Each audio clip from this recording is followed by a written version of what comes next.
So you mentioned the K-Swiss Pacers, and you've told the story before, but I remember as a kid, I was on a super younger team, like 11, 12, and under. It was going into your senior year. They bring KG out. And KG at that point was already kind of a star just in the basketball circuit. Yeah. This is back in the day. We didn't really know what was going on across the country. But KG came out, and you tell the story about how y'all was in the cab and y'all did the ditch. But how y'all set his big ass up like that? How long did it take him to get out that cab? He was like 7 feet at that time. Before KG moved to Chicago, he was from South Carolina. I don't know if people know that. So he was a country kid. He came to the city, and before we even go to Vegas, I'm driving him down Crenshaw. I'm trying to show him around. He like, this LA. I'm taking him in the hood. He like, so country hood is different from city hood. So he looking at this like, this too fast paced.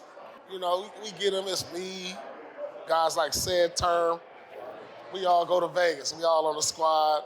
We shoot dice in the room. He looking at this like, KG country boy, dog. I'm talking about straight country kid.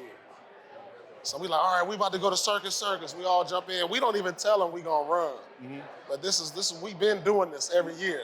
Because we only, between us all, we probably got $20 between 10 of us. Yeah. I got $2, he got $5. So we don't want to burn our money on the cab. We're gonna burn it on the Circus. Yeah. So we jump in, we get the Circus, all right, we here. I'm like, all right, we gonna dip as soon as he stop. So we open the door, he like, what? And we all go running. He the tallest, right? So we go run. I remember we dip in, we hide in the store until the coast is clear. Man, when I tell you, when it was over, he was like, man, P, don't ever do that to me again. It's hard going fast. I was like, man, that's how we do, man. We gotta save money. And that was an introduction from a South Carolina kid to the West Coast boys. So you said the cab went in to the Cali kids. Where's his big ass gonna hide at is what I was always wondering. Like, he's 7 feet tall. What's he gonna duck We went to like a bathroom, and then we went to like a store. Oh no, that was Vegas. That's what you did. And just walking around circus all night. You didn't need no bread. Just no walking bread. Just hearing clink video games and everything. Right. Slide a little quarter in the slot machine real quick. Try to come up real quick. I did. One time we pulled the slot machine and we won, but we underage. So they came up, we couldn't get the money. So we had to run and let the money go. So let's fast forward now. You got the Truth EYBL squad. What does it mean for you now to give back to this next generation of LA Hoopers? Man, I think that's everything for the older generation who's done playing, who aspires a new generation. And I think it's important because, like, for me, I look at these kids today, and I run a program to where we don't baby our kids. Mm-hmm. We're going to teach them hard work.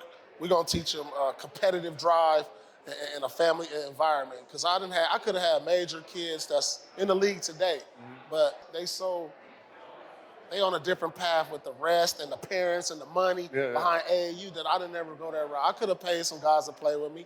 Guys like Jalen Green or a few other guys that made it to the league that was on my team for like a week or two. Yeah. And it was like, you know what, we're not gonna go that route.